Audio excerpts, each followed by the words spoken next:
Bonjour à tous et bienvenue sur la chaîne Sam Agriculteur Indépendant. Alors Sam, c'est moi et je suis agriculteur. Et aujourd'hui, j'aimerais vous parler de l'eau. Non pas l'eau du ciel qui malheureusement tombe pas beaucoup en ce moment, mais comment essayer nous de la gérer par le sol. Puisque ces derniers temps, j'essaye de coller à l'actualité du terrain, de nous ce qu'on fait en tant qu'agriculteurs, mais aussi à l'actualité générale. Donc c'est vrai qu'on vit une sécheresse historique en 2022, qui se répète avec des années aussi très déséquilibrées au niveau de l'eau. On a du mal à avoir nos 700-800 mm dans nos régions, on est plutôt maintenant dans les 500, un petit peu comme certaines régions du monde qui arrivent par les neiges de l'hiver à stocker un peu d'eau. Alors c'est pour le Canada par exemple, et essayer d'avoir avec ces 500 mm assez pour faire quelques cultures qui seront forcément différentes que celles que nous faisons aujourd'hui. Et donc les réponses ont été assez étonnantes puisqu'on a interrogé des Français en leur demandant s'ils étaient prêts à modifier leurs habitudes si jamais les sécheresses se répétaient, et à 67% les gens ont répondu c'est bien, ils ne sont pas hypocrites en disant que non, ils ne voulaient pas changer leurs habitudes. On a pu voir que dans certaines régions de France, on limitait les gens à 200 litres d'eau, enfin on allait les limiter à 200 litres d'eau par jour, ce qui est énorme.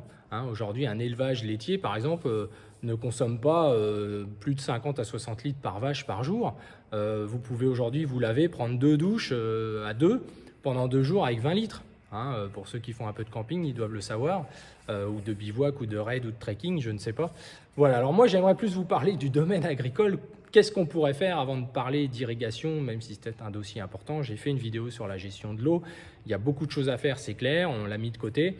Sauf qu'on voit qu'à chaque fois qu'on apporte de l'irrigation, il y a une dérive, c'est-à-dire qu'il y a une volonté du toujours plus. Alors peut-être qu'une des réponses au manque d'eau, ce sera peut-être aussi la désintensification. Mais ça, c'est un autre dossier. Moi, je vais vous parler du domaine qui me passionne le plus et sur lequel on peut peut-être avoir des actions rapides. C'est le sol. Pour moi, le sol est le tampon de tous les excès climatiques. C'est la partie la plus importante de nos fermes, c'est la partie patrimoniale de nos fermes, et c'est celle pourtant, à mon humble avis, qui est la plus maltraitée et celle sur laquelle on se trompe de direction. Pourquoi? Puisque les acteurs sont entourés de beaucoup de vendeurs, d'une notion de... Il y a toujours quelque chose à vendre. Alors quand ce n'est pas du matériel, ce sont des produits. Quand ce n'est pas des produits, c'est des analyses de ci ou de ça, c'est des amendements. Bref, c'est toujours un tas de choses où le sol finalement n'est qu'un prétexte, mais on ne le considère pas à sa juste valeur. Alors j'en reviens à mon sujet de la gestion de l'eau. Pour moi, la gestion de l'eau dans un sol, en grande partie, c'est lié à la porosité, à l'équilibre de l'air et de l'eau dans le sol. Comment ça marche de manière simple? Je vous ai dit qu'on en reparlerait cet automne en illustration claire et nette.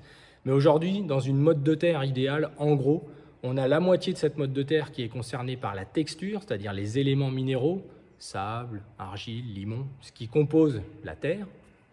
Matière organique, on pourrait la considérer dedans. Et l'autre partie, ce sont l'équilibre de porosité entre l'air et l'eau, les micropores, donc les trous les plus petits, parfois visibles à l'œil nu, parfois ils peuvent être même invisibles à l'œil nu. Il faut une loupe binoculaire, par exemple, pour aller les voir. Donc c'est la microporosité. Et puis les gros trous, qui sont la macroporosité, dans lequel circule l'air et parfois l'eau en excès. Ça paraît bateau ce que je vous explique, mais c'est la base du fonctionnement d'un sol, et c'est là que nous, agriculteurs, faisons des erreurs.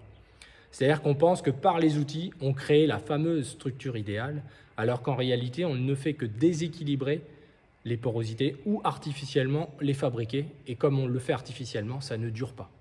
Si demain on se met à arroser les champs, et même si aujourd'hui déjà c'est fait, si on n'a pas un sol vivant, avec un équilibre en porosité, on est incapable de stocker l'eau.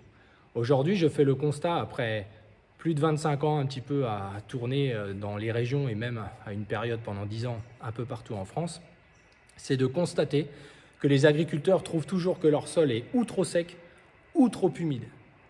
Et quand il est bien comme il faut, ça ne dure pas. Et pourquoi ça ne dure pas? C'est souvent lié à ce manque de porosité, d'équilibre entre les porosités. Soit il y a trop d'air, soit il n'y a pas assez de petits trous, de microporosité. Bref, il y a toujours un déséquilibre. Et comme c'est biologique, ce phénomène-là qui fabrique ces micropores, ce sont les racines qui, quand elles vont mourir, vont laisser en place un petit canal qu'elles avaient créé en creusant. Ce sont les insectes, ce sont les matières organiques, ce sont le brassage par la faune du sol.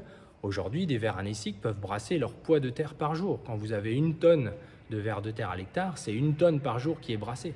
C'est énorme. Et quand ils brassent, quand ils font circuler horizontalement pour la faune épigée, donc les animaux qui vivent dans les 20-30 premiers centimètres, Eh bien, ces animaux-là font des galeries horizontales, les insectes y participent, bref, il y a un brassage permanent, sous réserve qu'on ne dérange pas en permanence le sol. Les champignons contribuent par leurs filaments à laisser des micro-galeries quand ils disparaissent, puisqu'il y a des périodes de l'année où ils ne sont pas présents. Donc vous voyez que c'est un phénomène important. Alors ça se traduit comment sur le terrain, puisque ça pourrait être juste de la théorie. Ça se traduit que parfois, quand il pleut 5 mm chez certains, il y a déjà une saturation de surface. Pour d'autres qui ont des sols drainés, avec 15 à 20 mm, ils observent que leur drain coule. C'est pas normal ça les gars. C'est pas normal du tout. C'est-à-dire qu'aujourd'hui, j'ai coutume de dire, et c'est une image qui j'espère vous restera, personnellement, quand un sol est vivant, 1 mm de pluie mouille 1 cm. C'est un ratio qui vaut ce qui vaut, c'est le ratio de Sam, mais je vous assure, allez voir sur le terrain. Et quand un sol ne fonctionne pas bien, 1 mm mouille 1 mm. C'est ça le problème. C'est un peu ce qu'on peut voir à l'extrême quand il a tombé un orage un petit peu violent sur des sols trop refermés, type BTP, roulé, affiné, des vrais billards magnifiques hein, dans l'horizon avec des tourbillons d'argile qui s'en vont dans le ciel dès qu'il y a un petit peu de vent ou comme en ce moment beaucoup de sécheresse.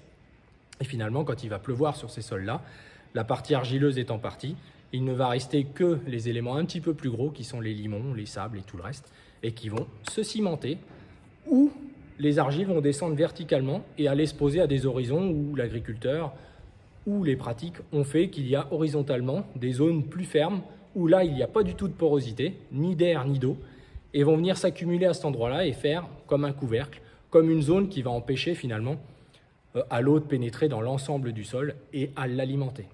Quand l'eau va tout droit, elle n'est pas stockée, bien évidemment, donc c'est déjà le cas de certaines textures de sol, un sol sableux, un sol siliceux, évidemment, qui stocke moins bien l'eau qu'un sol crayeux. Mais par contre, dans un sol de craie ou argileux, parfois on constate que les racines ne vont pas jusqu'à la zone de réserve, parce qu'il y a des zones horizontales qui empêchent un enracinement normal. Je vous rappelle qu'un enracinement normal, c'est 1 cm en moyenne de descente racinaire par jour. Donc un blé, il peut être facilement 1,80 m. Et moi, j'observe sur le terrain régulièrement des blés au mois de juin qui ne sont qu'à 80 cm, dans parfois des sols qui ont des potentiels de 1,50 m ou 2 m de limon. C'est une réalité. Donc avant de parler d'apport d'eau supplémentaire, il faudrait déjà qu'on apprenne à gérer l'eau qui est censée être dans nos sols intrinsèquement et qui permet déjà à la vie biologique de fonctionner. Quand j'explique qu'il faut laisser le sol protégé pour ne pas perdre l'eau, c'est parce que dès qu'on assèche un sol, la vie s'en va. Si certains parlent de fente de retrait en disant « Ah mais grâce aux fentes, ça se restructure », c'est faux. L'eau déjà ira tout droit à cet endroit-là et l'argile va gonfler instantanément et étouffer le sol. Donc l'eau ne sera pas disponible pour les plantes dans ces sols-là. C'est bien là le problème. Il ne sera disponible dans des sols très argileux, très poteries, on va dire, que s'il y a de la vie biologique qui fait ces micropores et dans lequel on peut stocker de l'eau. Donc vous voyez, c'est compliqué. La matière organique, bien sûr, on en a déjà parlé, est un constituant essentiel pour stocker l'eau. Les limons stockent l'eau plus facilement et la libèrent plus facilement qu'une argile, ça c'est clair. Et un sable, à la limite, il va avoir la capacité à filtrer plus rapidement, donc à éviter les excès à certains moments de l'année. Mais les excès, on les élimine bien mieux avec des galeries verticales, avec une macroporosité naturelle et non pas artificielle. Donc quand certains, comme j'ai employé le mot dans une précédente vidéo, vont défoncer la terre en se disant ça fera mieux pénétrer l'eau et puis comme ça je la valoriserai mieux, etc. Tout ça c'est du vent.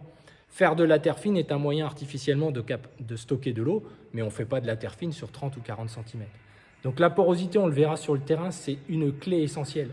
Donc j'aurais aimé, moi, qu'avant qu'on parle de plus, les représentants professionnels, d'investir de toujours plus, c'est ça qui aujourd'hui m'inquiète, de plus en plus de moyens, alors qu'on n'est déjà pas fichu de valoriser l'eau qui tombe du ciel en temps normal. Et là, avec certains travaux des champs qui sont faits, on va encore plus avoir d'impact négatif sur cette future valorisation de l'eau qui tombera, je l'espère, assez rapidement. Alors écoutez, on va aller faire un tout petit tour au champ pour que je vous montre 2-3 petits détails sur le terrain et après je vous emmènerai pour finir cette vidéo dans le tracteur pour regarder le travail actuellement que nous faisons. Voilà les amis, écoutez, à bientôt. Pensez évidemment à liker, à partager et puis on se retrouve tout de suite sur le terrain. Alors nous voilà dans une parcelle que nous sommes en train de travailler pour mélanger le compost. Donc c'est une parcelle limono-argileuse avec des silex, comme nous avons ici en général. Donc c'est te montrer que la terre est fraîche, si tu peux voir.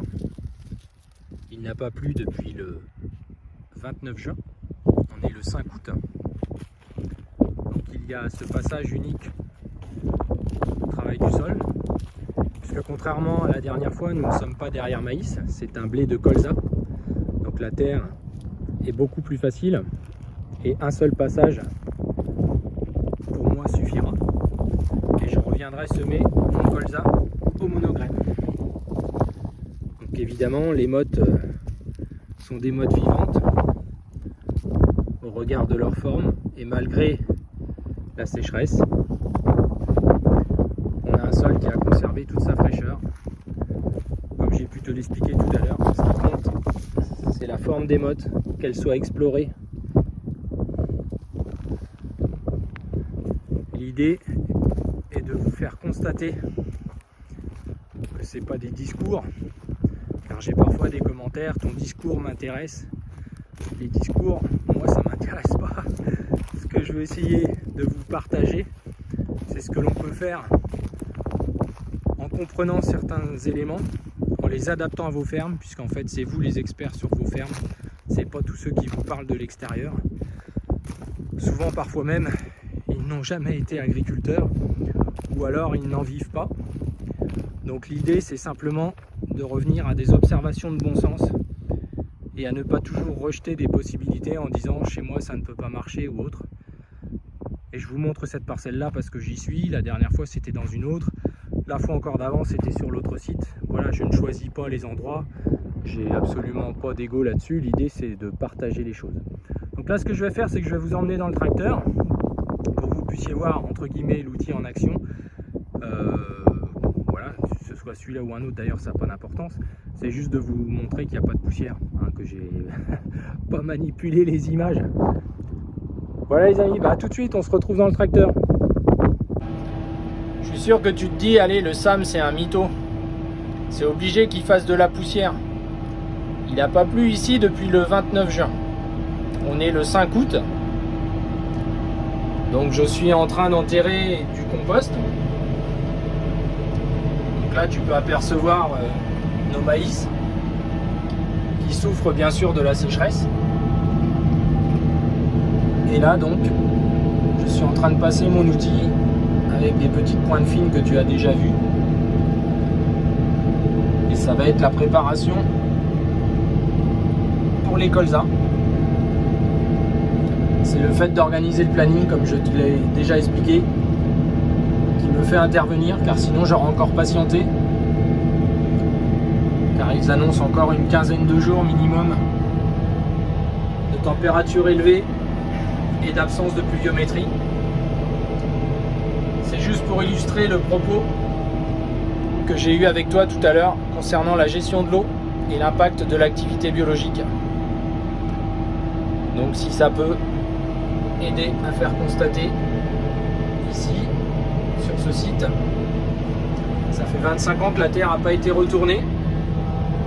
C'est le seul travail qu'il y aura. On le fait tranquillement et ensuite il y aura le semis au monograine. Et écoute, c'est la séquence constat, on va appeler ça comme ça. Et puis n'hésite pas à partager, à liker et à commenter. À bientôt les amis.